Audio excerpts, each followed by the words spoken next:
Oui, bonsoir tout le monde. Di nuyu followers yi nga xamantene ñom ñoy top li nga xamantene mom moy Jotna TV. Aujourd'hui, on est là ici à Marseille. Muy li nga xamantene moy la grande marche bi nga xamantene les Marseillais wala les Sénégalais de Marseille ñoo ko organisé contre la dictature de Macky Sall. Mo ngi non ngeen di gis patriotes yëpp daal di taxaw ñu bind ici nul ne peut exercer plus de 2 mandats consécutifs.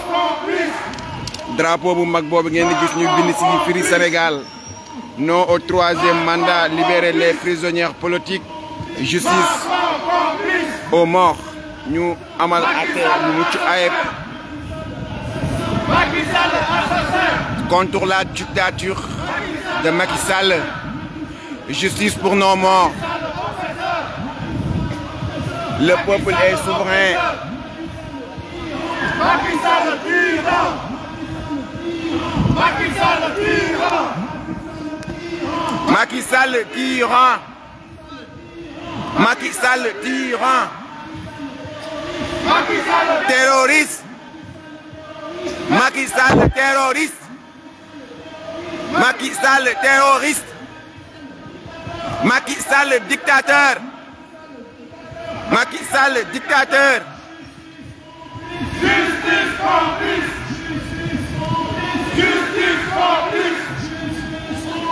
Justice complice. Police assassin. Police assassin. Police assassin. Macky Sall dictateur. Macky Sall dictateur. Macky Sall dictateur. Macky Sall oppresseur. Macky Sall oppresseur. Macky Sall oppresseur. Macron complice. Macron complice. Macron complice. Pastef Marseille, les patriotes du Sénégal. Nous sommes les patriotes africains. Macky Sall dégage. Macky Sall dégage. Macky Sall dégage. Macky Sall dégage. Macky Sall dégage. Macky Sall dégage. Macky Sall dégage. Libérez les otages. Libérez les prisonniers. Libérez les otages. Libérez Sonko.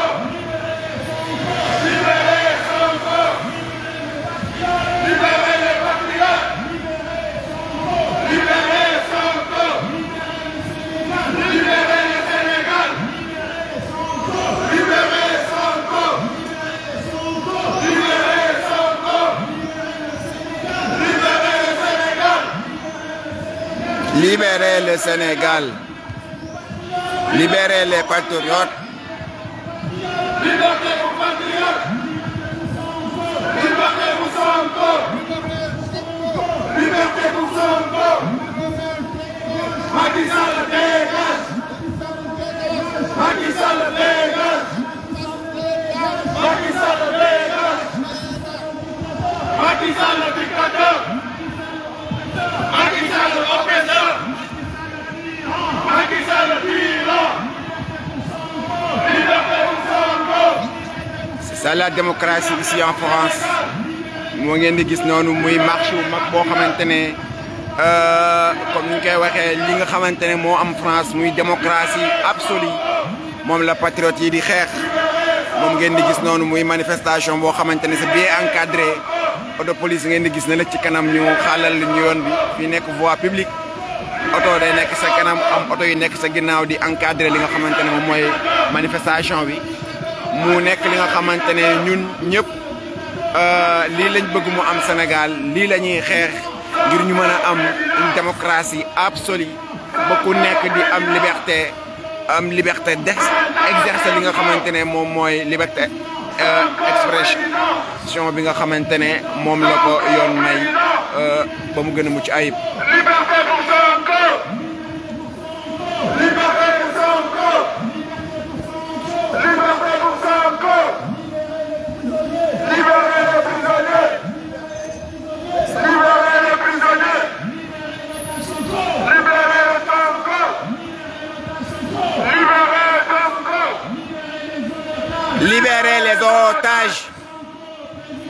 Sonko président.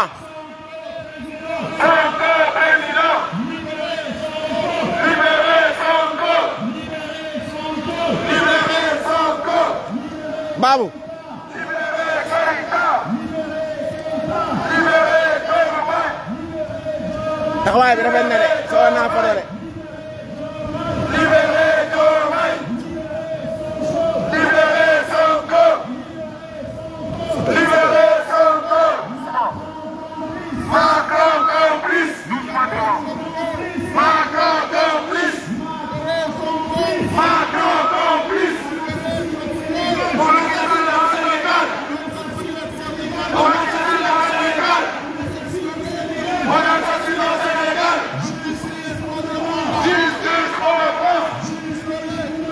Justice pour le mort. Justice pour le mort. Justice pour le mort. Justice pour les prisonniers. Justice pour le mort. Justice pour les morts. On assassine au Sénégal. On assassine au Sénégal. On assassine au Sénégal. Macky Sall dégage. Macky Sall dégage. Macky Sall dégage. Sonko président. Sonko président. Libérez Sonko. Libérez Sonko. Libérez Sonko. Libérez Sonko. Macky Sall assassin. Macky Sall assassin. Macky Sall assassin.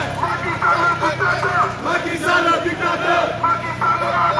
Macky Sall assassin. da ngeen ko gisee noonu patriotes yi génn massivement ngir daal di apporter seen soutien ak solidarité ñi nga xamante ne ñoo nekk Sénégal nekk sur le terrain di def combat bu am solo.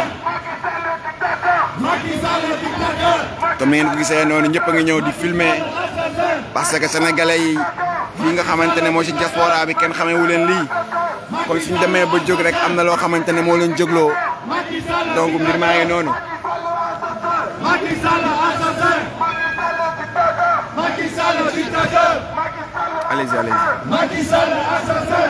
Donc vous êtes en direct sur Jotna TV ñu bëggoon a xam lan mooy sa message bi ngay lancé aux Sénégalais.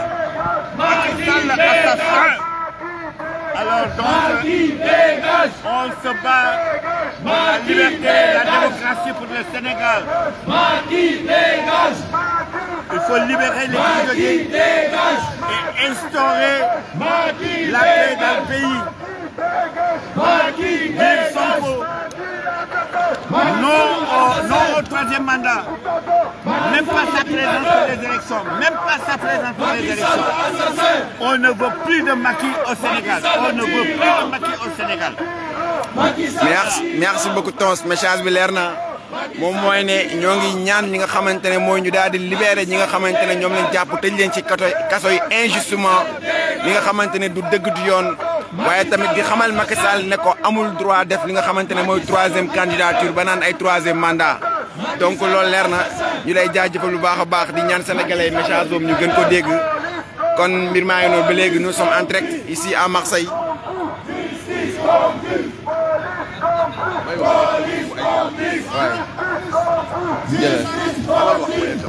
Macky Sall dictateur. Macky Sall assassin. Macron complice. Macky Sall assassin. Tonton, vous êtes en direct sur la chaîne Jotna TV. Quelques mots que vous pouvez adresser à ceux qui nous suivent actuellement. Ce que nous déplorons aujourd'hui, Oui, je pense que le président de la République Oui. il s'est trompé d'adversaire. Aujourd'hui, ce n'est pas la Casamance qui est son adversaire. Son adversaire s'appelle M. Sonko. Tout à fait. Et étant adversaire aussi, ce n'est pas un crime. Tout à fait. Je ne vois pas pourquoi, à cause d'un homme, on va bloquer toute une région. Je ne pense pas que la logique est là. Et je m'adresse aussi à la jeunesse. Vous voyez, au Sénégal, il y a deux catégories de voleurs. il y a les voleurs du bien public, il y a le voleur de vos emplois.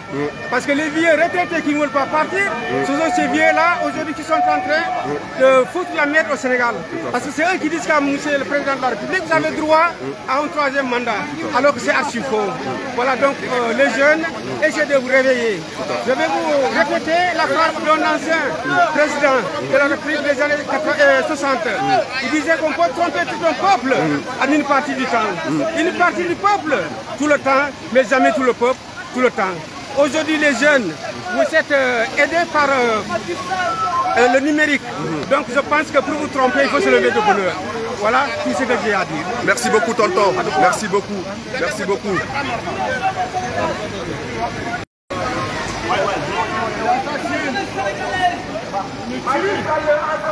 Macky Sall assassin. Assalamu alaikum. Les patriotes dajewaat nañu une fois de plus pour dénoncer ce qui se passe au Sénégal. Nous ne nous lasserons jamais. Nous ne nous lasserons jamais jusqu'à la victoire finale. Macky Sall est en train de vouloir monarchiser notre pays. Une démocratie exemplaire en Afrique et à travers le monde.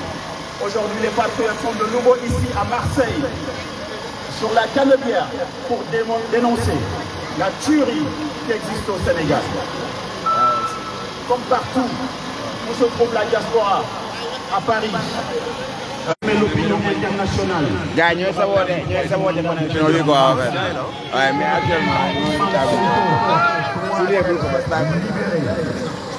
C'est par ces mots que nous avons donné le feu départ de notre marche jusqu'au Vieux-Port avec l'hymne de la jeunesse, l'hymne de la jeunesse patriote sénégalaise. Oye, oye, biye, Gambiala, Gaza, Kolela, Marseille, Santolinala.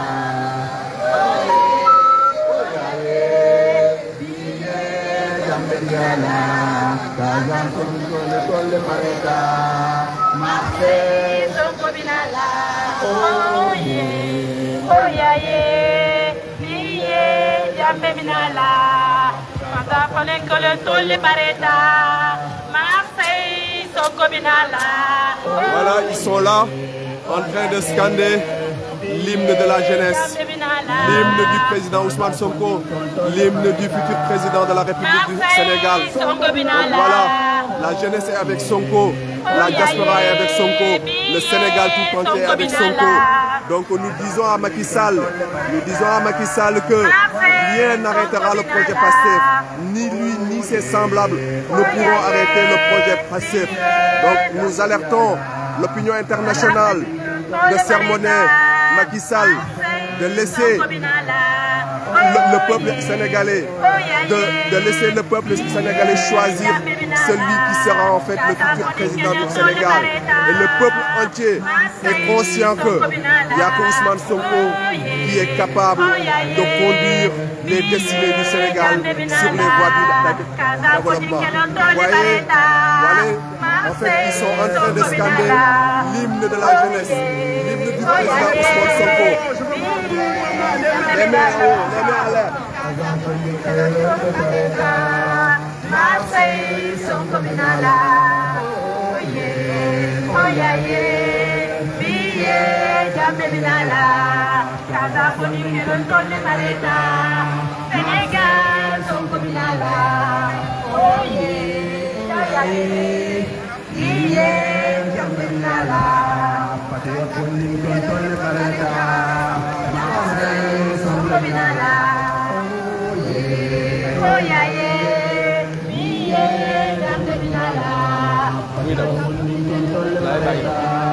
Sénégal, Sonkobinala, oyaye, biye, Jambeminala, Kaza Fonikilon Tole Mareta, Sénégal, Sonkobinala, oyaye, biye, Jambeminala.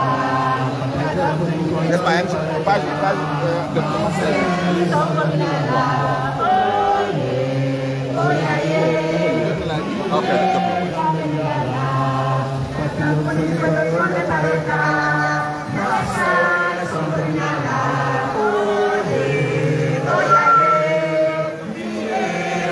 Ana sabu poster yi. Ana sabu poster yi. am na ku ko yor.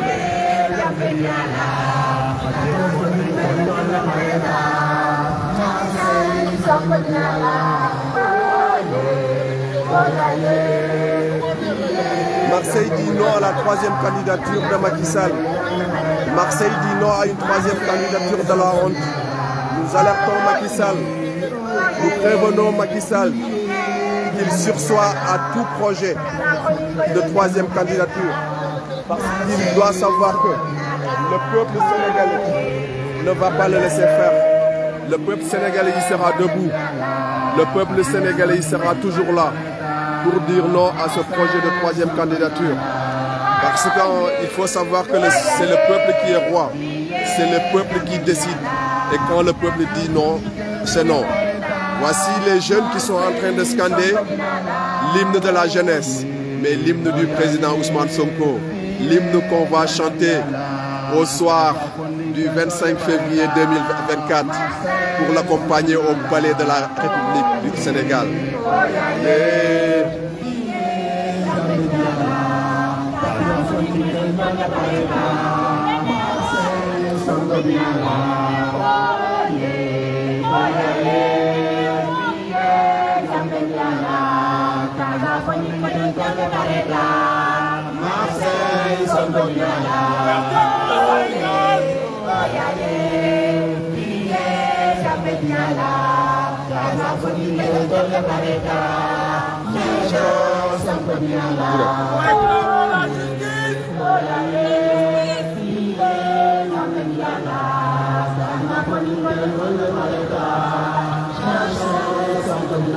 Que ça cesse les tueries au Sénégal.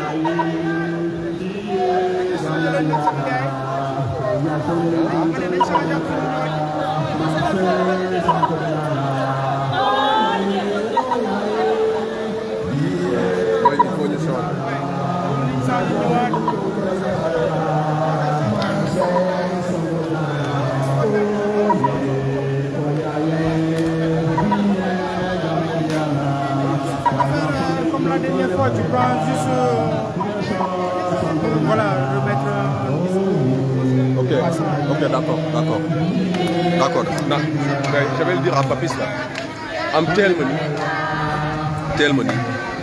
Mo gis Papis ko.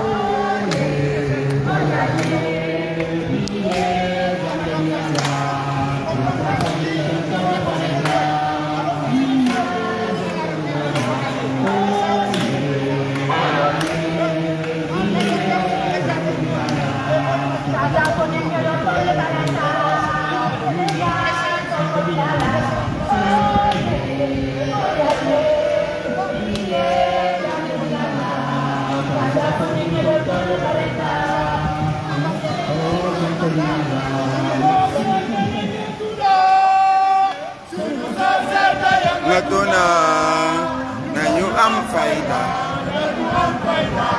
nañu respecté suñu Sénégal suñu société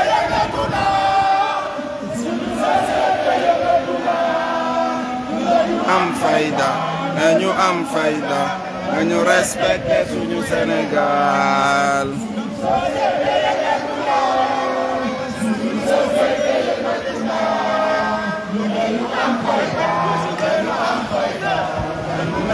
de suñu Sénégal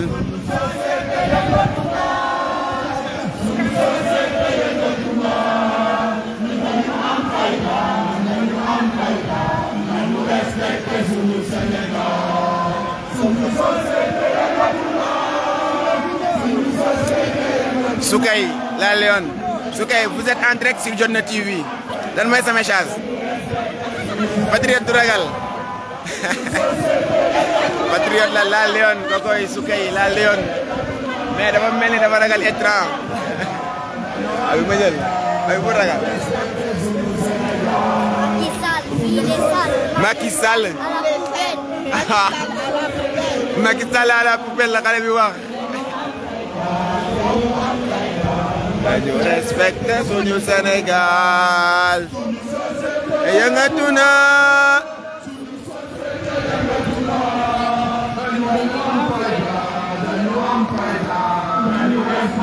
suñu Sénégal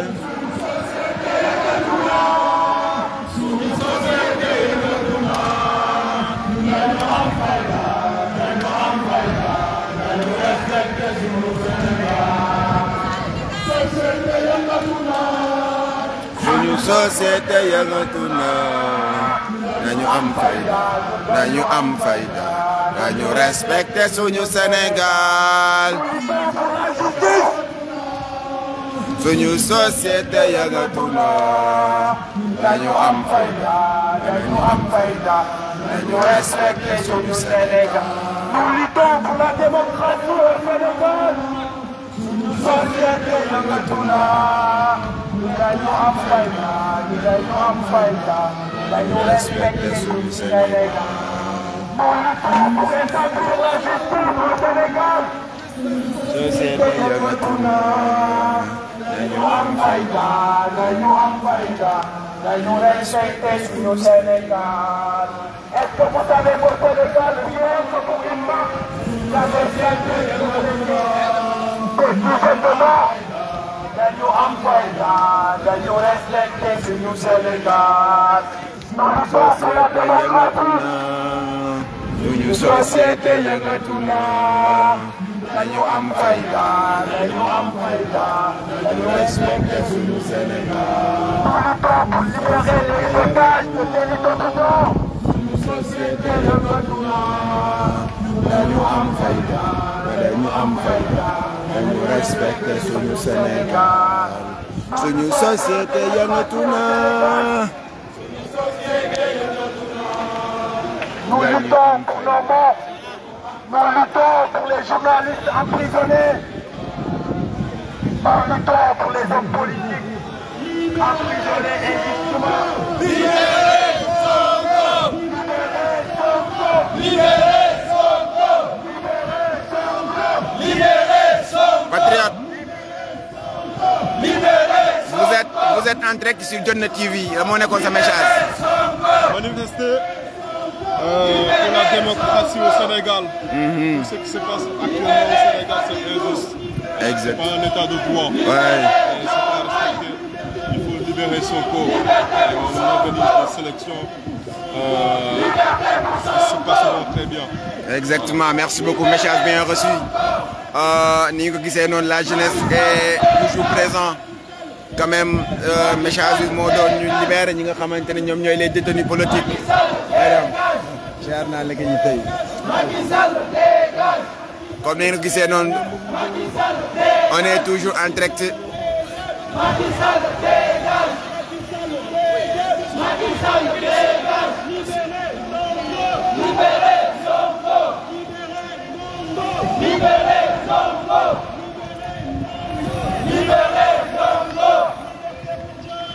Liberté pour Diomaye! Liberté pour Diomaye! Salam alaikum. Liberté pour Sonko! Salam alaikum. Liberté Wali! Isaac dafa nekk ci manifestation bi. Ok, c'est bon. ñoo ngi Vieux-Port actuellement. Ok, oui, actuellement ñoo ngi fa nii quoi. Non, on est là jusqu'à 18h. Ok, nickel.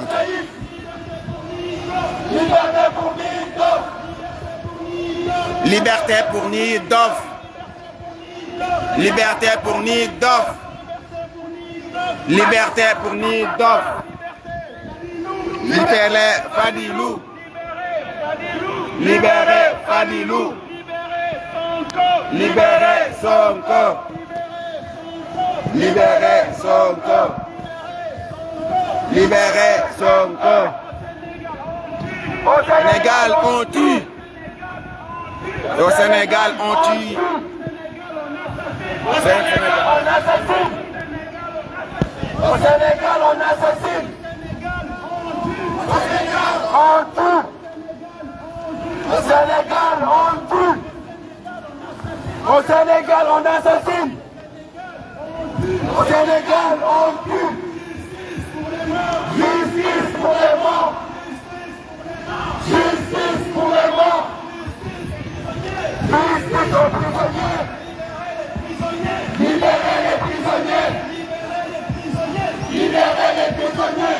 Macky Sall, dictateur. Macky Sall, dictateur. Macky Sall, dictateur. Macky Sall, dictateur. Macky Sall, dictateur. Macky Sall, dictateur. Macky Sall. Imam naka yi tey. Libérez Nino. Libérez Nino. Libérez Dorman. Libérez Dorman. Libérez Jotaïf. Libérez Jotaïf. Libérez Fadilou. Libérez Fadilou. Libérez Wali. Libérez Wali.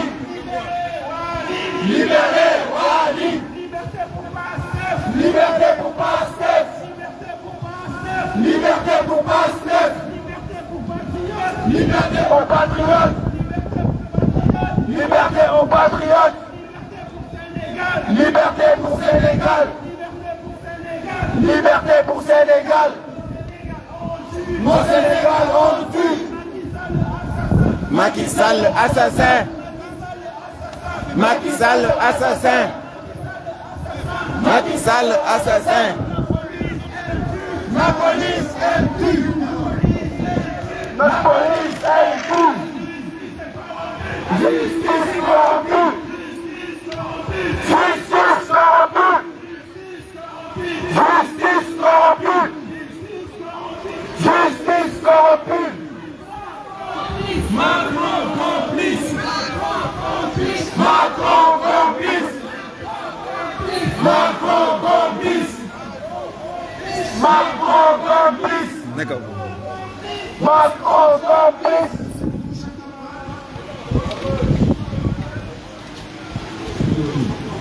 Juste le rappel pour ceux qui nous suivent à travers les réseaux sociaux, mais aussi pour ceux qui nous suivent à travers la Canebière. Donc nous sommes encore ici et nous continuerons à être là tant que le tyran y sera au pouvoir. Donc nous appelons tout le monde, nous appelons les personnes élues de justice à venir nous rejoindre sous le chaud soleil du Vieux-Port, à venir nous rejoindre pour dire non à la dictature de Macky Sall, mais à venir nous rejoindre pour réclamer la justice pour nos morts, mais à venir nous rejoindre pour qu'on enlève les barricades au domicile du futur président Ousmane Sonko. Nous sommes là aujourd'hui pour les plus de 600 prisonniers, qu'on les libère immédiatement. Nous sommes là aujourd'hui pour réclamer des enquêtes indépendantes pour nos plus de 50 morts. Nous sommes là aujourd'hui pour dire à Macky Sall qu'il n'a pas droit à une troisième candidature. Donc c'est pour cela le peuple sénégalais est là aujourd'hui. Le peuple sénégalais fait appel à toutes les personnes épuisées de justice à venir nous rejoindre parce que c'est un combat noble, c'est un combat contre la dictature, mais c'est un combat pour le rétablissement d'un état de droit.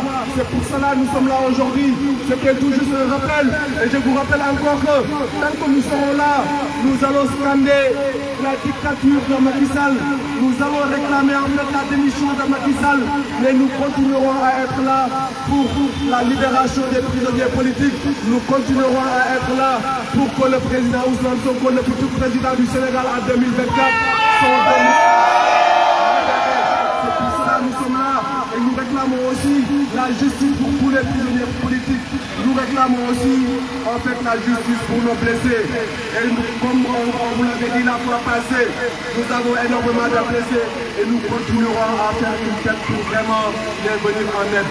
Donc voilà, c'était le message que je voulais lancer à tous ceux qui nous suivent, mais aussi à tous ceux qui sont avec nous, mais aussi à tous ceux qui sont ici sous le chaud soleil du Vieux-Port, de venir nous rejoindre dans cette noble lutte, dans ce combat qui est le combat pour le rétablissement de notre pouvoir. Macky Sall dégage! Macky Sall dégage! Macky Sall dégage!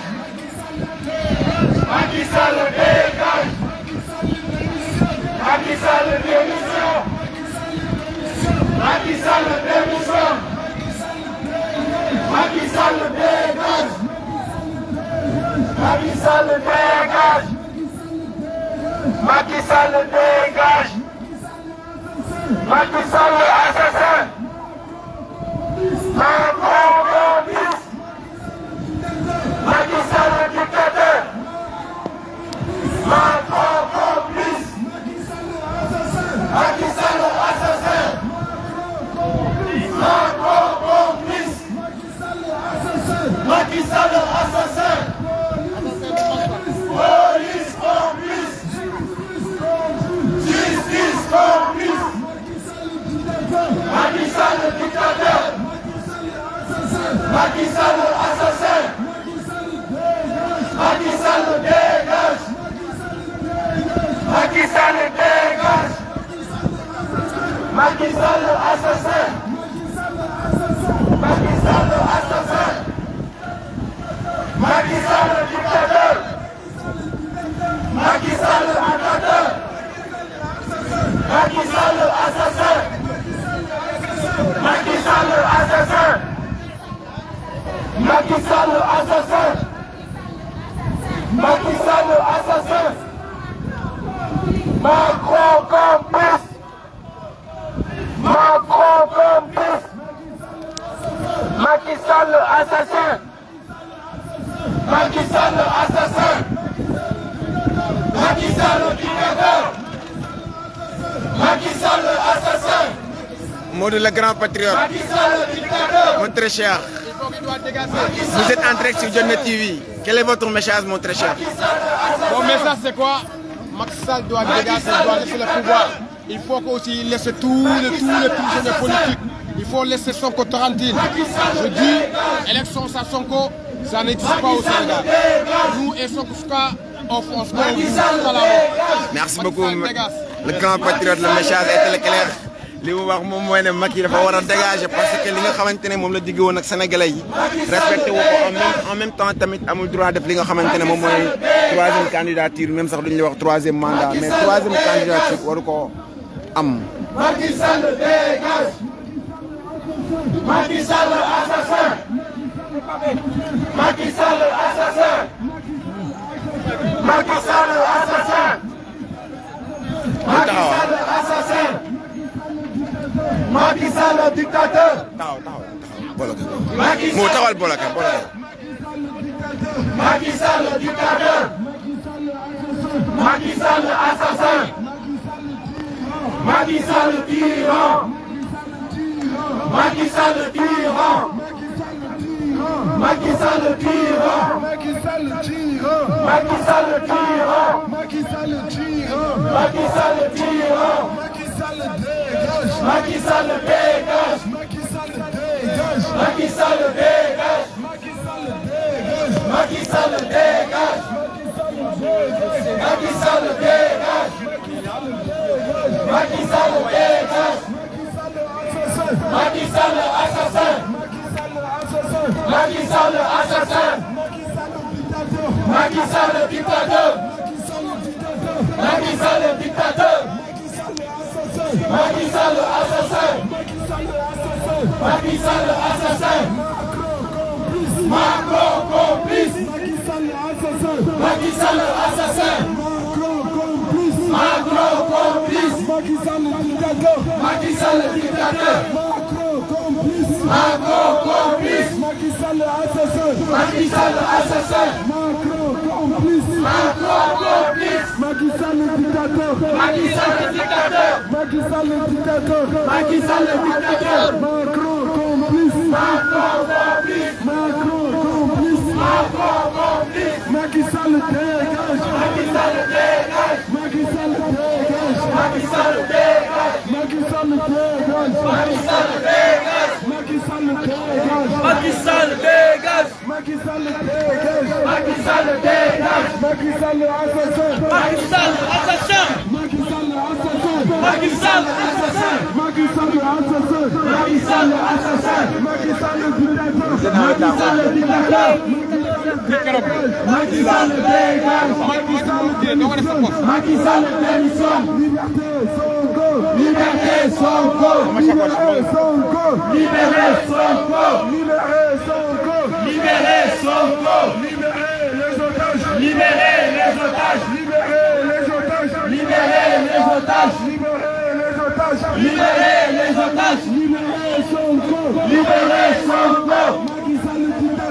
Macky Sall dictateur. Macky Sall démissionne. Macky Sall démissionne. Macky Sall dégage. Macky Sall dégage. Macky Sall assassin. Macky Sall assassin. Macron complice. Macron complice. Macky Sall assassin. Macky Sall assassin. Macron complice. Macron complice. Macky Sall assassine. Macky Sall assassine. La police complice. La police complice. Complice police. Complice police. La police complice. Police complice. Justice complice. Justice complice. Justice complice. Justice complice. Police complice. Police complice. Macky Sall assassine. Macky Sall assassin. Police complice. Police complice. Justice complice. Justice complice. Macky Sall assassine. Macky Sall assassin. Police complice. Police complice. Justice complice. Justice complice. Macky Sall assassin. Macky Sall assassin. Justice complice. Justice complice. Police complice. Police complice. Macky Sall dégage. Macky Sall dégage. Liberté pour Amidja. Libérez Amidja. Libérez Amidja. Libérez Amidja. Libérez Amidja. Libérez Amidja. Libérez Amidja. Libérez Amidja. Libérez Amidja. Libérez Amidja. Libérez Amidja. Libérez Ndongo Diop. Libérez Ndongo Diop. Libérez Ndongo Diop. Libérez Ndongo Diop. Libérez Ndongo Diop. Libérez Ndongo Diop. Libérez Fadilou. Libérez Fadilou. Libérez Fadilou. Libérez Fadilou. Libérez Fadilou. Libérez Fadilou. Libérez Diop Taïf. Libérez Diop Taïf. Libérez Diop Taïf. Libérez Diop Taïf. Libérez Diop Taïf. Libérez Diop Taïf. Liberté pour Nikof. Liberté pour Nikof. Liberté pour Nikof.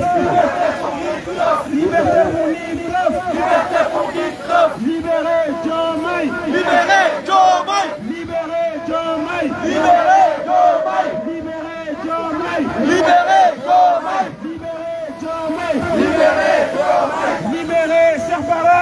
Libérez Serfara. Libérez Serfara. Libérez Serfara. Libérez Serfara. Libérez Serfara.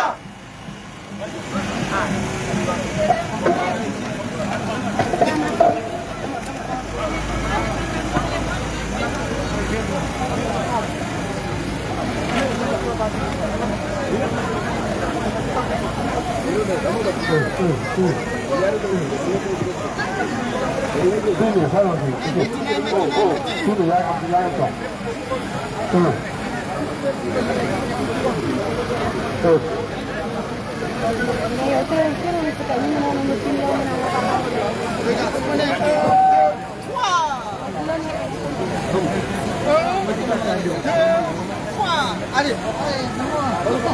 Ça va passer.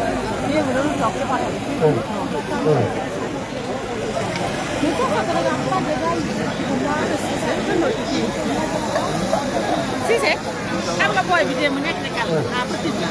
Ah ouais. C'est sa nièce. Ah ouais. Donc la ñu jax. Ah ouais. maa ngi ñu waxtaan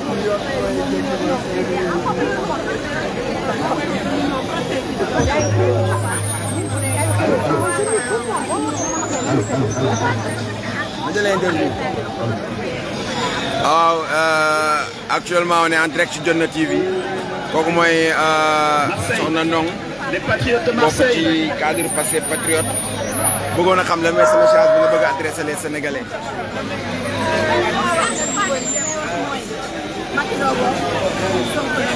loolu leer na naa ñi. Allô. loolu leer na Macky du bokk Sonko day bokk. donc le message est très clair. Je pense que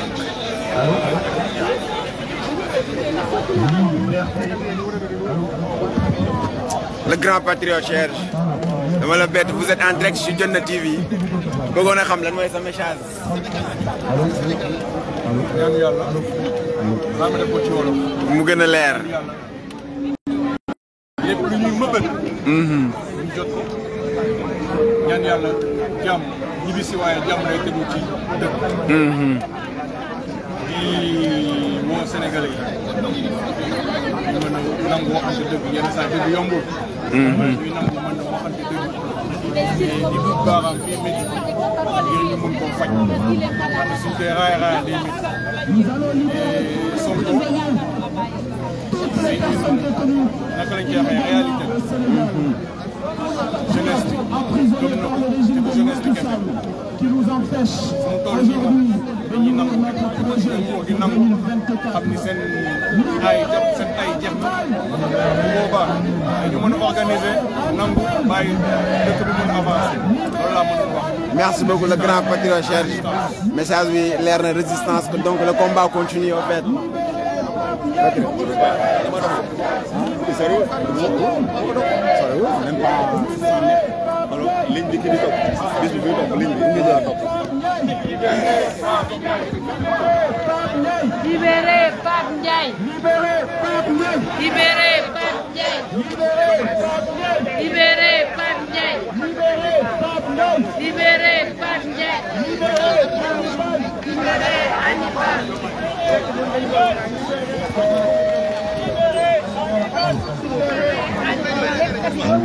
Mon fils, qui c'est qui fait l'enquête? C'est Elle a commencé? Non, pas encore. Il faut qu'elle commence. Ouais. Parce qu'il y a du monde. Après, il y en a qui restent pas longtemps. Tu vois, il y en a qui restent pas longtemps. Exactement. Sorna, c'est elle qui a la revue. Exactement, c'est elle. Sorna 6 qui est en train de vendre les bracelets de Pastef sur le code chocolat.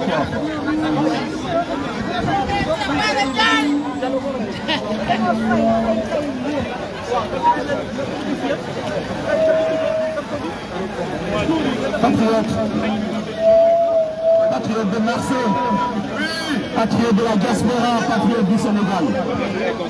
Nous n'allons pas exiger la liberté de Ousmane Sonko. Parce que vous savez très bien que ce gouvernement a emprisonné toutes ces personnes pour empêcher le projet des patriotes de se mettre en place. Le gouvernement veut nous affaiblir, le régime de Macky Sall plutôt veut nous affaiblir. Les journalistes sont emprisonnés, des patriotes sont emprisonnés, des Sénégalais sont tués sans que la justice ne fasse son travail. C'est pour cela que nous allons scander, informer l'opinion internationale. Aujourd'hui, nous avons que ces noms-là, mais si vous vous souvenez des noms, veuillez nous les dire parce qu'on veut le faire savoir ici à Marseille et à travers la diaspora que Madame Amidia est emprisonnée depuis des mois et des mois et bientôt des années. Ndongo Diop, qui est patriote, est emprisonné par simple raison, pour simple faute d'appartenir à Pastef. Taïf, Diop Taïf, qui est aussi emprisonné au Sénégal. Leifa Toufal, Fall Fleur, Ablaï Kolu, au niveau de Ziguinchor, Niddof, Bilal Diata, le maire de Kermassar. Toutes ces personnes sont emprisonnées. Est-ce que nous allons continuer à croiser? Non.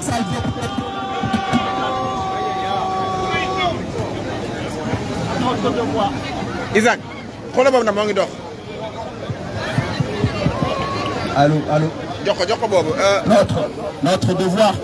devoir, nous la diaspora, c'est d'informer l'opinion internationale de ce qui se passe au Sénégal. Madame, malheureusement, nous n'avons pas la chance d'être sur le terrain et de combattre comme nos camarades qui sont en train de combattre Macky Sall au péril de leur vie. Péril de leur vie.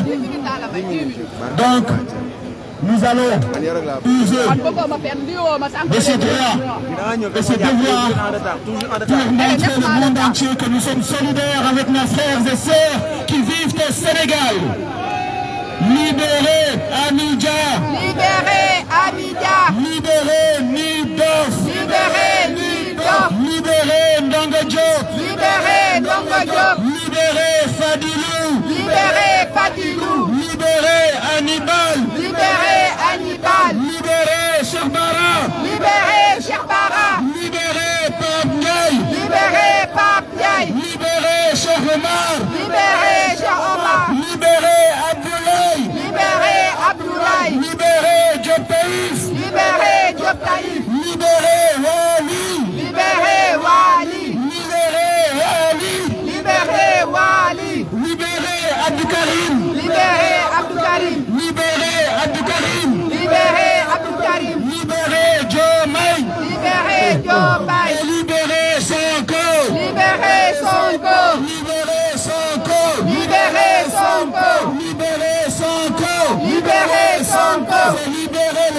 Sénégal. Libérez le Sénégal. Libérez Sonko. Libérez Sonko. Libérez le Sénégal. Libérez le Sénégal. Libérez Sonko. Libérez Sonko. Libérez le Sénégal. Libérez le Sénégal. Liberté pour Sonko. Liberté pour Sonko. Liberté pour Sénégal. Liberté pour Sénégal. Liberté pour Sonko. Liberté pour Sonko. Libérez le Sénégal. Libérez le Sénégal. Macky Sall dégage. Macky Sall dégage. Macky Sall dégage. Macky Sall dégage. Macky Sall le dictateur. Macky Sall le dictateur. Macky Sall le oppresseur. Macky Sall le oppresseur. Macky Sall le assassin. Macky Sall le assassin. Sénégal on tue. Sénégal on tue. Sénégal on tue.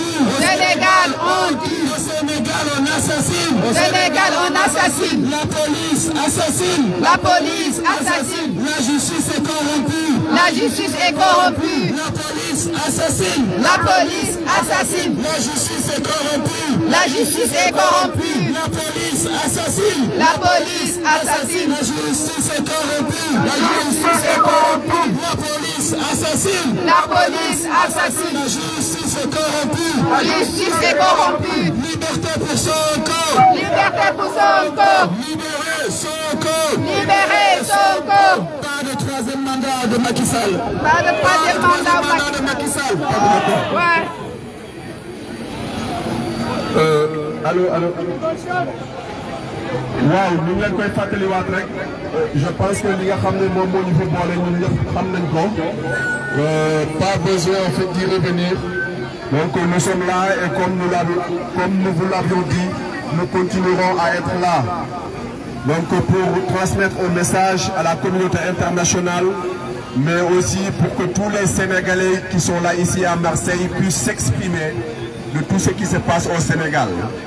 Donc pour tout simplement vous dire que la parole elle est libre képp ku bëgg am kàddu boo sànni ko Macky Sall mën nga signaler wu fii nii à côté on inscrit ton nom parce que l'objectif c'est ça l'objectif c'est que nous tous nous Sénégalais qui sommes là qu'on puisse envoyer un message fort au président Macky Sall qu'on puisse lui dire de vive voix qu'on est contre son projet de troisième candidature, qu'on est contre son régime dictatorial, qu'on est pour une justice pour nos morts, on est pour une justice pour nos blessés, que nous réclamons en fait l'enlèvement des barricades du domicile de Ousmane Sonko. Donc c'est la raison pour laquelle nous sommes là. Dénoncer en fait les dérives autoritaires, autocratiques du régime dictatorial de Macky Sall. Donc nous appelons à tout Sénégalais, toute personne européenne, africaine, toute personne qui voudrait transmettre un message au tyran Macky Sall pour lui dire stop, la parole elle est ouverte. Vous pouvez venir vous inscrire. kaddu bi ñun ñëpp ko bokk je pense que li nga xam ne moom moo ñu fi boole ñun ñëpp xam nañ ko donc képp ku bëgg a sànni kaddu mën nga ñëw inscrire fii nii parce que loolu moom moo ñu fi andi donc encore ñu rappeler leen ko chaque dimanche saa yu ñu fi ñëwee dañuy def quête on fait une quête parce que on a énormément de blessés am nañu ay blessés yu bëri donc xam nga il faut ñu jàppale leen il faut ñu jàppale leen am na ñoo xam ne les autres il y en a des amputés, il y en a qui sont en réanimation. Donc nous, de la diaspora, à chaque fois que nous sommes là, nous faisons une quête pour vraiment les venir en aide. Donc il y a Sorna Ndongo, en fait, qui a le sac pour récolter les 1 euro, les 2 euros que vous aurez à donner. Donc nous leen di ñaan képp koo xam ne am na looy joxe nga jox ko Sorna Ndongo. Donc voilà, la parole elle est ouverte. Je pense que Ousmane, tu as la liste. Papis, je te redonne la parole. jërëjëf ñu bamtuwaat ko rek ñi bëgg a wax ñëpp liste baa ngi circulé dina leen seen tur ci liste bi comme ça ñu mën leen jox kaddu gi ngeen mën ci sànni en tout cas seen kaddu. Tous ceux qui veulent parler, ceux qui veulent prendre la parole, la liste est circulée.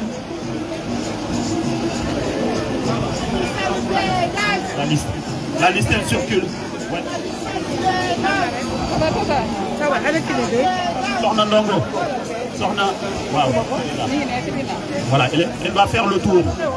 Elle va faire le tour. En attendant Ousmane. Assane Diop. GPS. Ñu ngi woo Assane Diop. Assane Diop. nee ñu attaqué kër ga. Assane Diop. Ah si.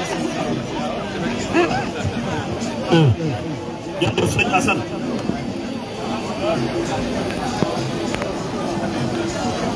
Salaamaaleykum. waa ngeen baal ma nag wax bi moom dana xaw a dégg tàmbayiwuñu ko waaye wote yu mel nii dañuy jéem a góorgóorlu ñu forcé tout wax li ñuy wax lépp sunu dëkk moo ko waral sunu dëkk baax moo ko waral te li am sunu dëkk ku nekk gis na ni du dëkk di yoon comme ñi ñëpp ñi ñuy wan seen i photo ak ñi ñu gisal ñi blessé wul ñëpp yaakaar naa ni kenn ku nekk ci ñun ñi mi ngi am métti bi muy yëg ci dëkk bi nga xam ne ñun fa lañ juddoo fa lañ bokk fii ñu nekk nii wàllu si yàlla te gis ngeen doole bi leen waa dëkk bi di dooleel ku mel ni Macron ma di leen di wax ni leen lu mel nii day gën a am doole dañ koy teel di gën di wax muy gën di yaatu te am ay blessé yu bëri am na ku nu jox kii def tout képp ku ci mën a dugal ak loo ci mën a def rek defal nga ko sa doomu dëkk kon gars yi maa leen di gërëm di leen jégalu yéen ñëpp libérez le Sénégal libérez le Sénégal merci. Ciao. jërëjëf sëñ fan am na solo bu baax a baax.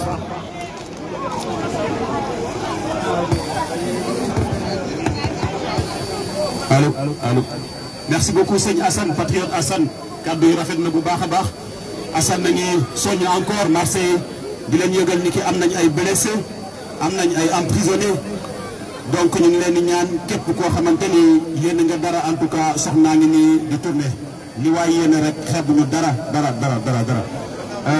ñuy jox kaddu gi monsieur Goudiaby waaw monsieur Goudiaby patriote Goudiaby ñu ngi leen ni tamit di ni képp koo xamante ni ak ci làkk boo mënta waxee fii la neex nañu waaw il faut que ñu wane ni Sénégal gi yëpp dajaloo nañu fii au niveau de Marseille les ethnies sont réunies ici si vous voulez parler en Joola si vous voulez parler en Peul en Sérère en Saraxule lépp loo leen mënta wax rek pour Macky Sall mën ko dégg ba mu àgg palais vous êtes les bienvenus.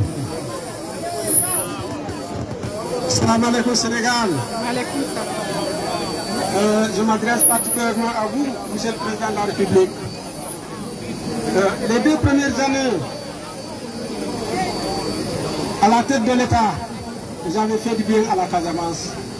Parce que qui ne dit pas ça, peut-être c'est un oubli. C'était une région qui était en difficulté avec les petits événements que tout le monde n'ignore pas. Alors vous avez montré que vous étiez opposé en même temps président du Sénégal. Parce que vous êtes descendu sur le terrain pour essayer quand même de rétablir la paix en Casamance. Mais aujourd'hui, quand on voit ce qui se passe, on se demande, mais est-ce que c'est le même président ou pas? Ou alors, vous vous êtes trompé de personne. Parce que tout le monde sait que votre adversaire s'appelle Ousmane Sonko, ce n'est pas la Casamance. Donc pourquoi bloquer toute une région pour une personne? Et même Ousmane étant votre adversaire, est-ce que c'est un crime? Essayons quand même de revoir les choses. J'ai encore un autre mot de cœur et j'ai honte. Car nous avons toujours vécu en harmonie avec le peuple guinéen. Quand on voit aujourd'hui, on prend des Guinéens, on dit que voilà, il faut les refouler. Mais depuis quand ils sont devenus quand même un peuple, comment encore, en équilibre? Comment on appelle ça?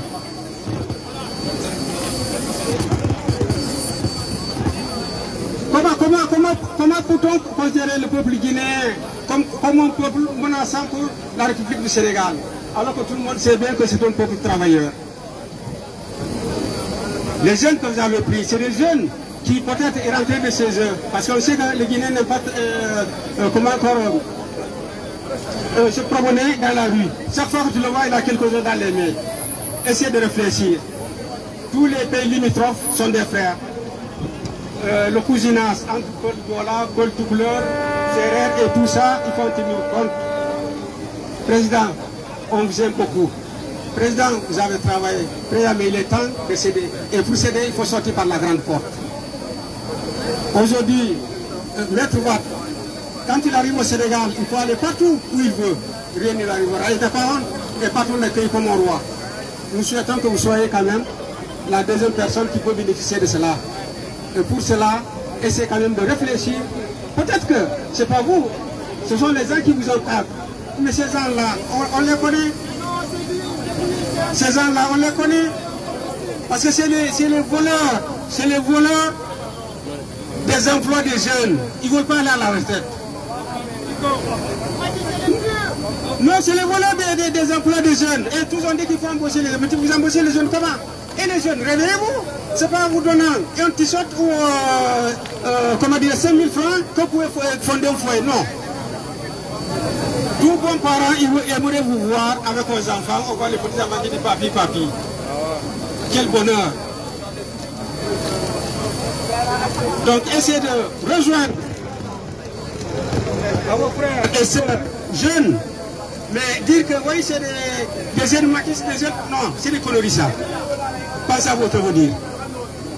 Vous savez, nous, notre temps, on avait un peu de difficulté parce que quand le vieux parle, même s'il ne dit pas la vérité, on ne peut pas lui dire que papa, ce que tu dis, c'est pas vrai.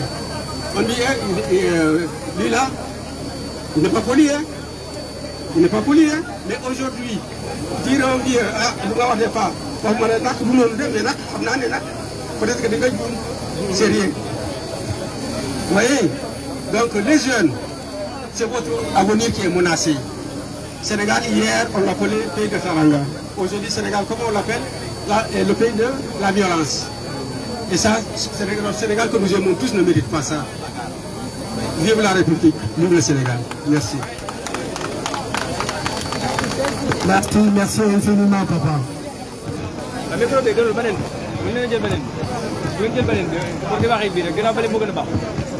bële moo gën a baax. waaw nañu jox kàddu bi tonton Diallo.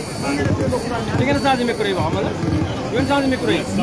tonton Diallo à la parole. jox ko bële ba xam ndax bu dee bari ay problème. allo. dëgg yàlla. baaxul dara. sooy baaxul muy dara du baax.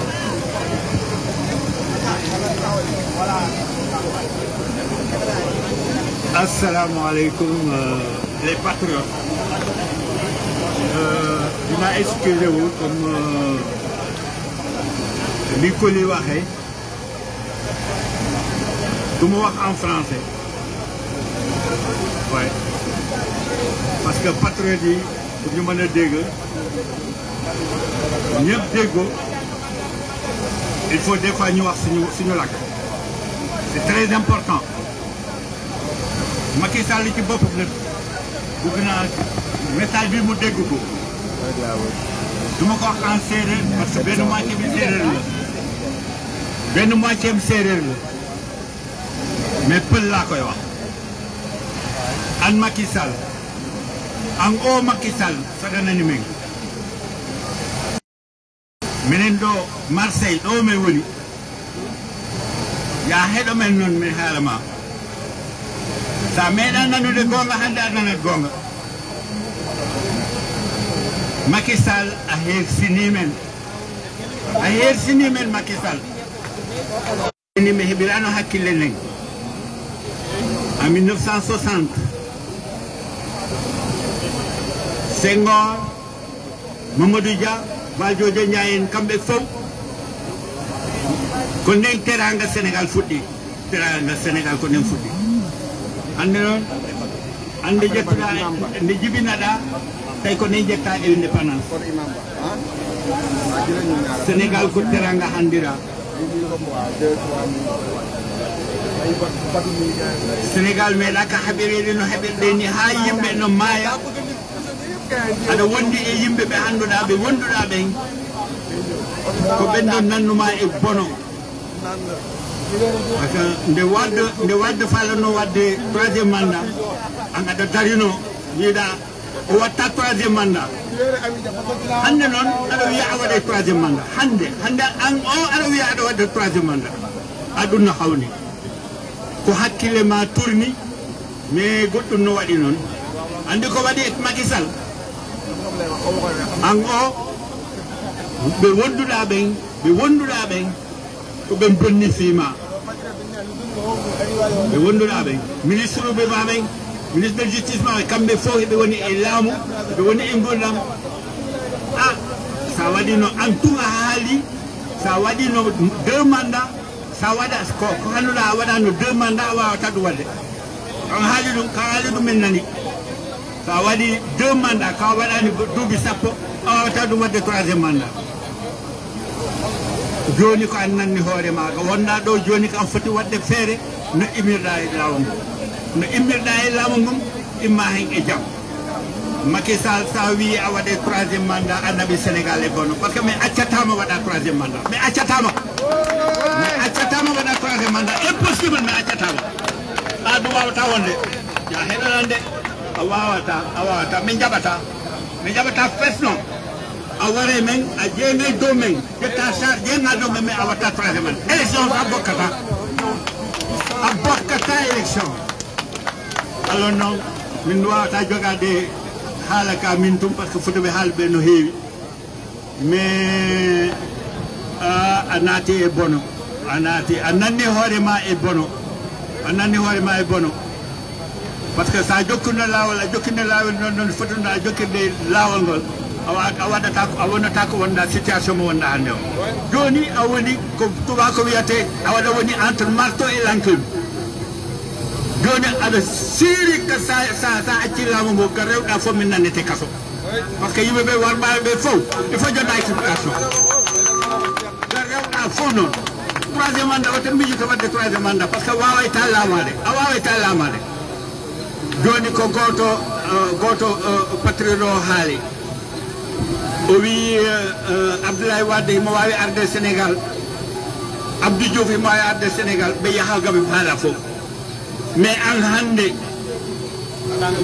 a wawata arde men Europe ɗo sa wawata arde ɗo Sénégal haaletake donc noon a waɗu réfléchir janggo wiiɗa fotuno haalude hande a haalani hande ko janggo haalata ko après tabaski haalata ya haala après tabaski mais ya hande komi ñagoto toon komi woni haalde ko nana mais a bonni teranga Sénégal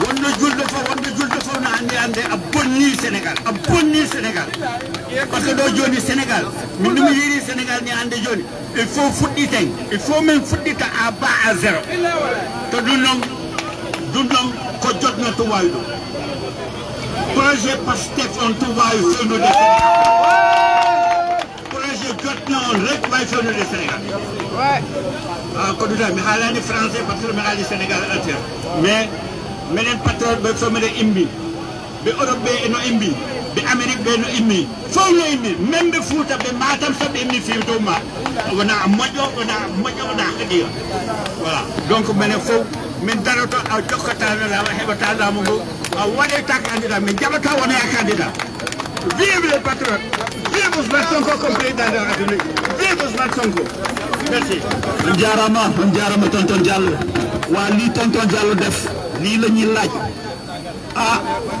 suñu mbokk alpulaar yi wàccoo nag ak patriote yi de na séeréer yi ñëw làkk séeréer ñaareelu séeréer la waaw kay nit yaay wax sa mbokk dëgg na séeréer yi ñëw làkk séeréer na balante yi ñëw làkk balant ma di nee na Macky du séeréer nee na du séeréer de waaye dégg naa ko muy làkk séeréer fa wàccaca waaw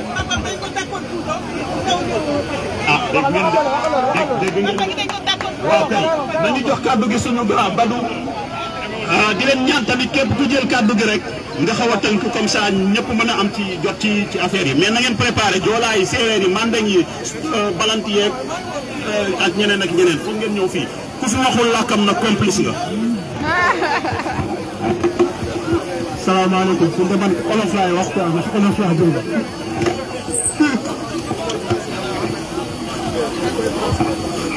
La répétition est pédagogique. Le rappel nous enseigne et nous renseigne. Et nous rappelons aujourd'hui pourquoi encore nous sommes là.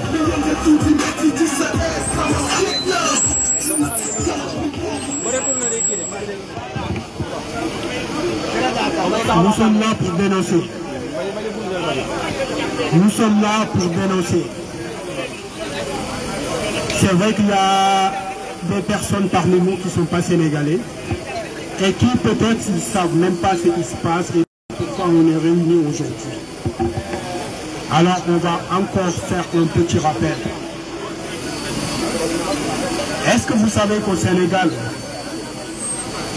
on n'a plus le droit de marcher, on n'a plus le droit de manifester. Et toute demande est catégoriquement rejetée. Et ça va à l'encontre même de notre constitution. Est-ce que vous savez que toutes les photos là qu'on vous montre, c'est des gens qui ont été emprisonnés pour des délits d'opinion et jusqu'à présent, certains d'entre eux n'ont même pas été entendus par un procureur ou par la justice ou un juge. Ils sont en détention depuis 3, 4 et certains 6 mois et jusqu'à présent, ils ne savent pas. Et nous aussi, on ne sait même pas pourquoi ils ont été détenus. Est-ce que vous savez qu'au Sénégal, le premier opposant, à savoir M. Ousmane Sonko, est barricadé chez lui et ça fait maintenant plus de 20 jours. Et encore, sans décision de justice, c'est le bon vouloir de Macky Sall et de son gouvernement. Et donc ils ont décidé, et sciemment, en violant toutes les règles de la démocratie, de barricader, d'emprisonner en fait M. Ousmane Sonko chez lui. Et aujourd'hui, on est là encore pour lutter contre ça. Nous sommes là pour lutter contre l'instrumentalisation de la justice. Au Sénégal, quand il s'agit de présents politiques, la justice est plus rapide que l'éclair même. En un mois, pour le dossier de Ousmane Sonko contre Mamaïna, ils ont tout fait. On l'a jugé, on voit tout. En appel, ils ont tout fait. Et en violant à chaque fois les règles élémentaires de ces droits. Est-ce que nous allons continuer à rester passifs? Est-ce que nous allons continuer à vivre ce que les Sénégalais sont en train de vivre au Sénégal, où on est tue en tout et pour rien, où des gens sont blessés à chaque fois qu'ils sortent pour dénoncer. En fait, au Sénégal, toute voix discordante, qu'il s'agit d'activistes, qu'il s'agit de journalistes, qu'il s'agit d'opposants politiques, même un simple citoyen qui ose se lever et dire « je ne suis pas d'accord avec la façon dont le Sénégal est gouverné par ce régime » est systématiquement emprisonné et systématiquement violenté par les forces de l'ordre, par des merdies, par tout ce que vous ne pouvez même pas imaginer. Et aujourd'hui encore, on est là pour lutter contre ça. Et je terminerai pour féliciter les Sénégalais, pour les encourager, ces Sénégalais qui ont été à la CPI, à la Cour pénale internationale pour dénoncer ce régime dictatorial de Macky Sall. Je ne vais pas oublier Juan Branco qui est en train de faire un travail formidable. Et j'ai écouté sa conférence de presse. Il y a une seule phrase qui m'a percuté en fait. Il a dit que ce qui va s'en suivre dépendra des Sénégalais. Ce qui va suivre de cette lutte-là ne dépendra que de nous. Alors n'attendons pas la communauté internationale, même si c'est bien beau qu'on soit là et qu'on dénonce avec la dernière énergie ce qui se passe au Sénégal. Mais il nous appartient à nous de oser nous lever et de dire non et de nous engager pleinement dans cette lutte-là. C'est bien beau tout ce qu'on fait là. Chaque semaine, on part de là et on arrive ici à dénoncer. Mais on a un consulat qui est juste là. Hein. Pourquoi on ne fait pas là-bas? Pourquoi on ne fait pas notre manifestation, notre marche là au Prado? Parce que les véritables personnes qui sont concernées en fait, c'est eux. Donc la prochaine manifestation, moi je propose qu'on le fasse au Prado et qu'on marche jusqu'à notre consulat pour scander que Macky Sall est un dictateur et nous n'allons pas accepter qu'il fasse un troisième mandat, que nous n'allons pas. Il y a pas mal, il y a énormément de choses à dire. Et juste une dernière chose, il faut qu'on évite ces éléments de langage. Parce que le régime nous a habitués quand il veut un truc d'envoyer ces patrons là, ces gens de rien du tout insignifiants dans les plateaux de télé et de balancer un élément de langage. Et on commence à en discuter. Le problème avec les éléments de langage, c'est quoi? C'est que la première fois, ça va heurter. La deuxième fois, ça va même plus heurter. Ça devient acceptable. Et la troisième fois, c'est déjà quasi fait, quoi. Avant même qu'ils ne le prononcent. Et là, le dernier élément de langage qu'ils ont sorti, c'est quoi? C'est que même si Sonko ne se présente pas, le deuxième qui va venir de Pastef, dans tous les cas, il va gagner les élections. Et nous, on est là à répéter ça. Il ne faut jamais que nous, on se mette derrière ça, en fait.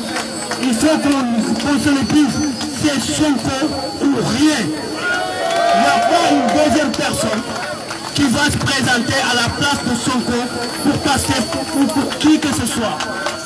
Donc là, il faut carrément qu'on évite ces éléments de langage-là. Et je finirai par vous féliciter et vous remercier d'être là. Merci beaucoup. Merci beaucoup, patriote Badou, Sonko ou Ria. Loolu kay yëpp dégg nañ ko imam ñu ngi lay jox yàlla bi et ça ko ñaan rek ñu teg ko ni mu gën a gaawee rek.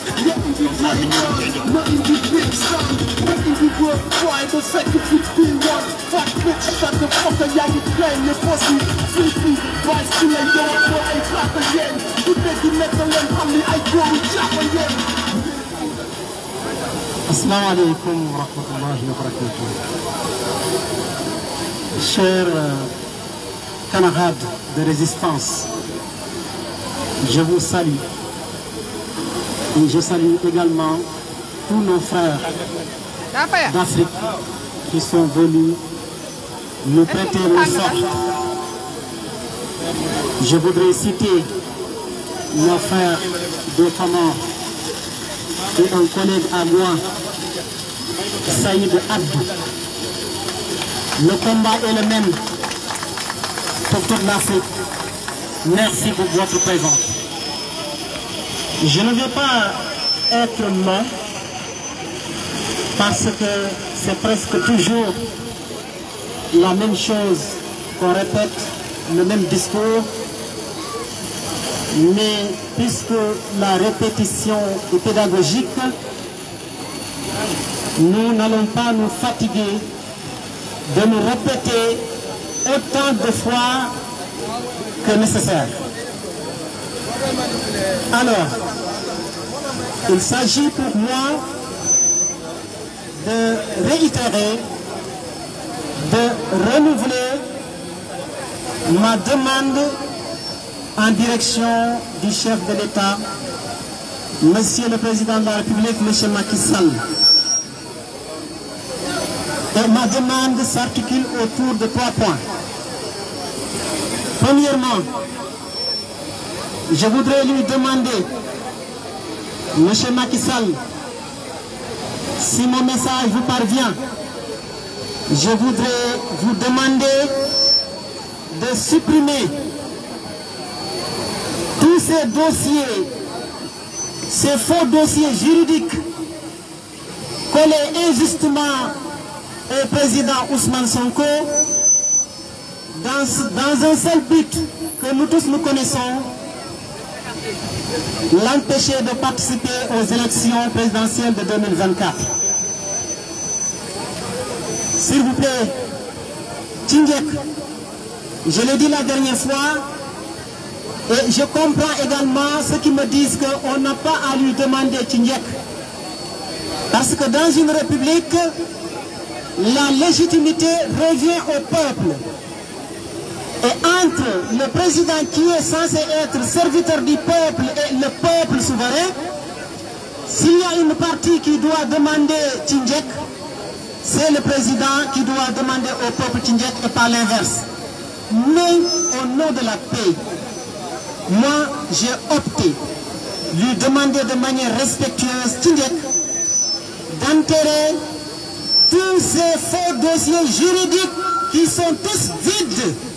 Je dis bien vides, je l'ai dit, je l'ai répété et je continuerai à le répéter. Tous ces dossiers bidons collés à Ousmane Sonko pour essayer de le radier de la liste des candidats aux élections de 2024. Et par cette même demande, je voudrais également demander au président de la République de libérer tous les otages politiques qui sont aujourd'hui dans les prisons, dans des conditions très difficiles. Leur place, ce n'est pas la prison. Dans quelques jours, ou même dans 72 heures, on sera au jour de la Eid al-Adha. Et mardi, ce sera le jour de Arafat. Et à ma qualité d'imam, je demande au président de faire preuve de miséricorde. Je me dis que si vous voulez que Allah ait de la miséricorde pour vous, il faut avoir de la miséricorde pour ceux qui sont sur terre.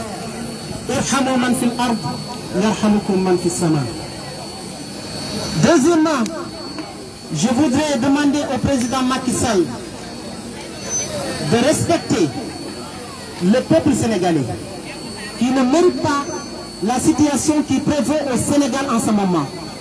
Je lui demande de respecter la constitution sénégalaise en évitant de déposer une troisième candidature parce qu'il n'en a pas le droit. Nul ne peut exercer plus de 2 mandats consécutifs. S'il vous plaît, Monsieur le Président, il ne faut pas jeter le pays dans le chaos. Ça ne vaut pas la peine. Et troisième point, et je termine là-dessus, nous vous demandons, Monsieur le Président, de faire preuve de grandeur, d'honorabilité, en organisant des élections libres et transparentes et que le peuple souverain, le peuple sénégalais, puisse choisir en toute liberté leur futur président pour les 5 prochaines années. Je vous remercie. Que la paix revienne au Sénégal. Vive le Sénégal, vive la République. Wassalam. jërëjëf imam ñu lay remercier bu baax a baax waaw ñu jox kàddu gi suñu siste patriote Rama et la communauté comorienne ñuy profiter aussi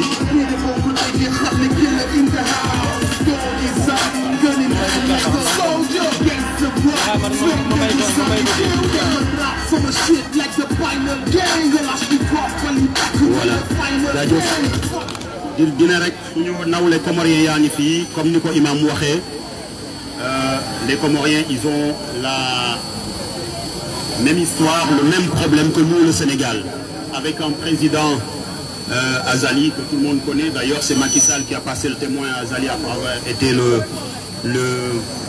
président de l'Union africaine. Et on voit que Azali et Macky Sall sont en pair et ils ont les mêmes pratiques dans leurs pays respectifs. Ils brûlent leur pays et ils vont aller faire la médiation de la paix dans un autre pays. Quelle catastrophe. Sister Rama, on te donne la parole. On aura nos camarades comoriens qui viendront nous dire davantage de ce qui se passe chez eux.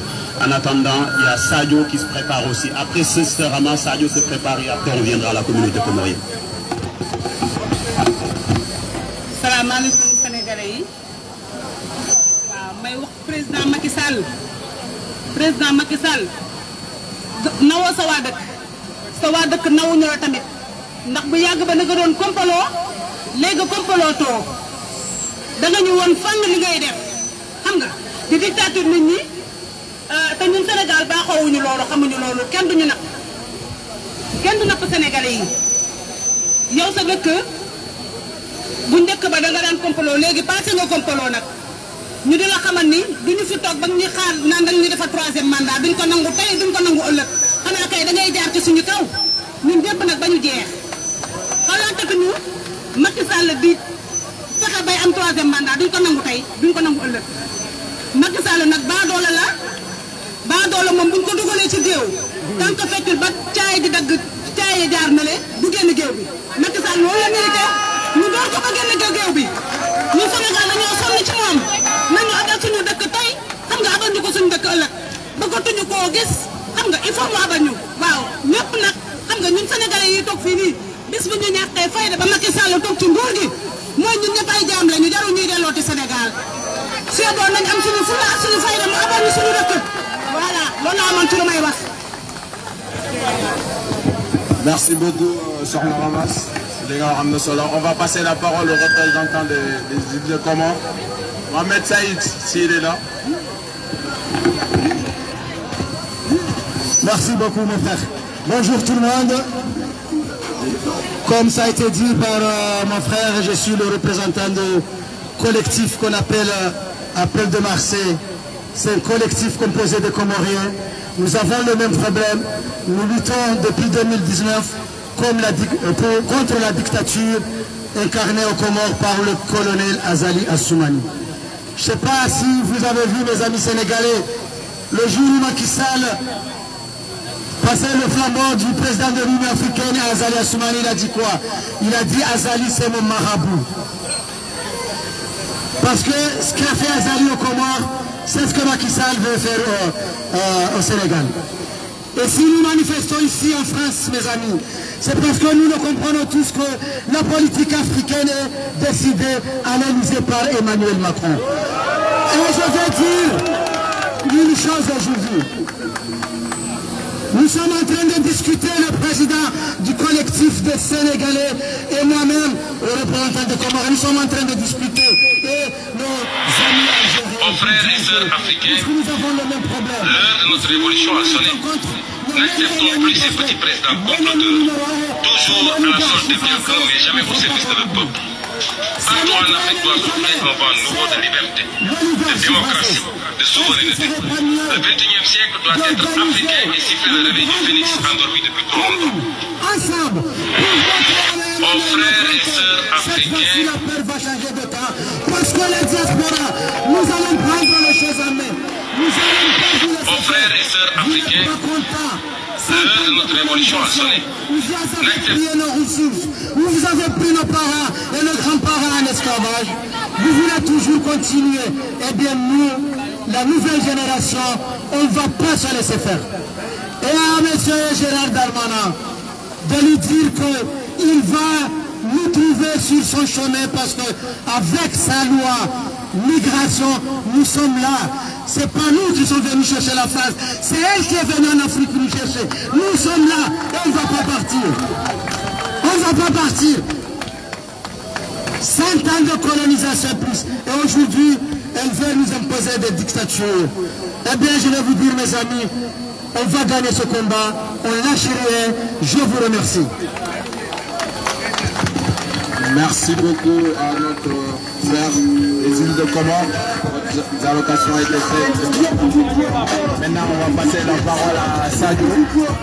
Sadio, essayez de nous résumer.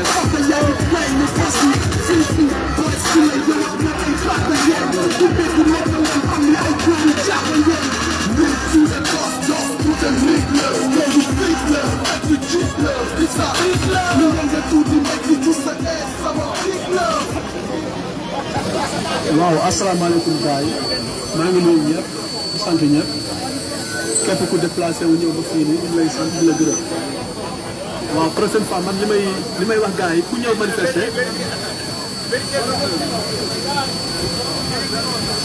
képp ku fi ñëw manifester boo ñëwee na nga assumer sa bopp wane sa nakar loolu moo ñu indi fii À part ça, si on est là aujourd'hui, c'est pour montrer aux yeux de tout le monde qu'au Sénégal, ça va mal. On n'est pas content, on est très fâché, parce que Macky Sall, avec sa police et ses nervis, il tue nos frères. Et ça fait mal au corps. Et si on est là, parce que tout le monde sait que le Sénégal est un pays de droit, on est connu pour notre liberté, pour notre démocratie, mais là, depuis que Macky Sall est venu, il a bafoué tout ça. Il veut installer la dictature au Sénégal et nous, on ne connaît pas la dictature.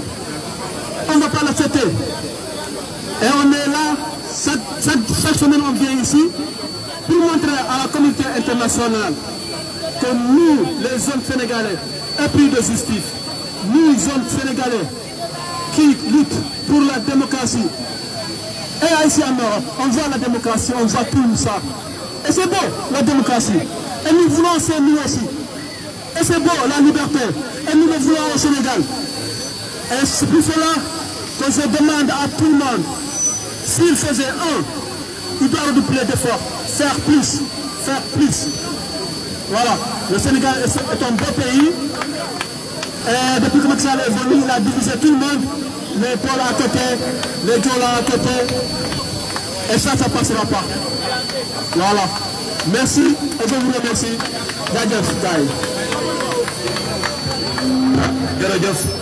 Merci beaucoup. Il est l'heure. On arrive à terme de cette manifestation, chers patriotes. On arrive à terme de cette manifestation. Ce que nous voudrions aujourd'hui, c'est qu'à l'énumération de chaque nom, que vous puissiez dire tué par le régime de Macky Sall. Bakary Djemé, tué par Macky Sall. Lansana Diarisso, tué par Macky Sall. Ibrahima Drago, tué par Macky Sall. Mohamed Silla, tué par Macky Sall. Khadim Ba, tué par Macky Sall. Bassirou Sarr, tué par Macky Sall. Mor Ndiaye, tué par Macky Sall. Ismaïla Traoré, tué par Macky Sall.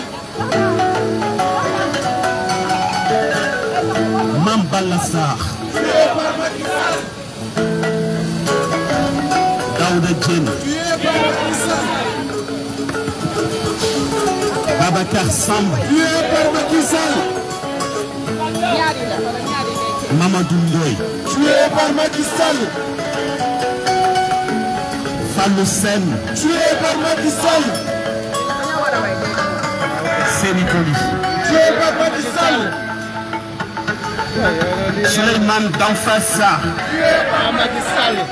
Sidia Diatta, tué par Macky Sall. Omar Badjo, tué par Macky Sall. Mamadou Bey, tué par Macky Sall. Serigne Fallou, tué par Macky Sall. Tamsir Cissé, tué par Macky Sall. Ismaïla Diène, tué par Macky Sall. Abdoulaye Kamara, tué par Macky Sall. Abdoulaye Kamara Baba Sana, tué par Macky Sall. El Hadj Mamadou Cissé, tué par Macky Sall. Et Babacar Mbaye Sylla, tué par Macky Sall. Voilà ce que le régime de Macky Sall a fait au Sénégal. Mais ça ne s'arrête pas qu'à ces noms-là. Nous avons Didier Badji, tué par Macky Sall. Nous avons Fulbert, tué par Macky Sall. Nous avons François Mankabou, tué par Macky Sall. Nous avons le peuple sénégalais, tué par Macky Sall, assassiné par Macky Sall tous les jours. Macky Sall aux yeux de l'opinion internationale, aux yeux de l'Union africaine. Macky Sall, c'est la pire catastrophe qui existait au Sénégal. Mais nous n'allons pas nous résigner juste à prier pour la mort. Nous allons nous battre pour libérer le Sénégal. Nous allons combattre pour libérer l'Afrique. Nous allons combattre pour enlever enlever ces démons de notre continent et de notre pays. Mais la jeunesse Casamance, la jeunesse du Sénégal, la jeunesse patriote a répliqué en accueillant le président Ousmane Sonko à son terme. Oh yeah, oh yeah, Dambe Diala, Casa Funding Control Pareta, Marseille Sonko Diala. Oh yeah, Dambe Diala, Casa Funding Control Pareta, Marseille Sonko Diala. Oh yeah, Dambe Diala, Casa Funding Control Pareta, Sonko Diala. Oh yeah, Dambe Diala, Casa Funding Control Pareta, Marseille Sonko Diala. Oh yeah, Sonko Diala, Casa Funding Control Pareta,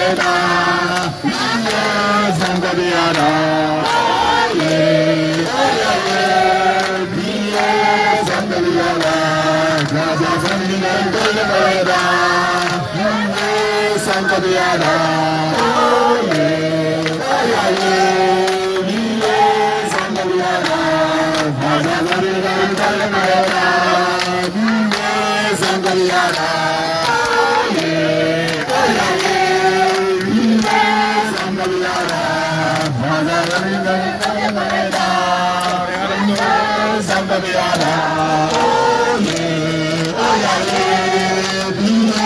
Sonko Diala, Casa Funding Control Pareta, Sonko Diala. Oh yeah, Sonko Diala, Casa Funding Control Pareta,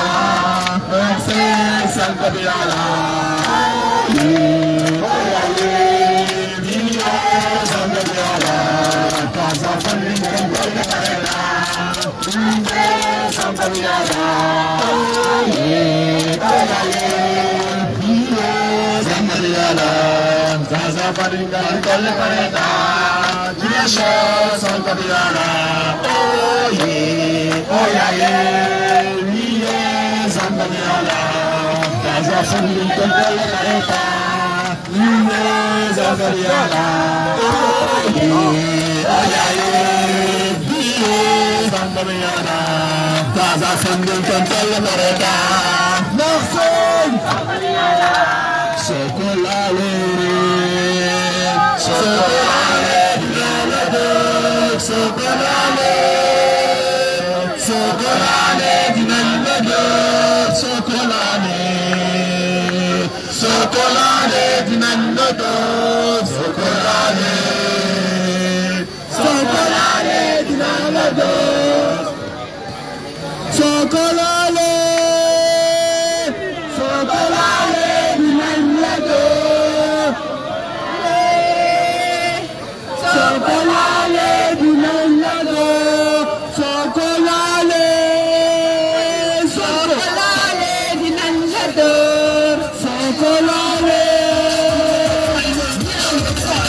Merci beaucoup. Et Igor Didier Moussan.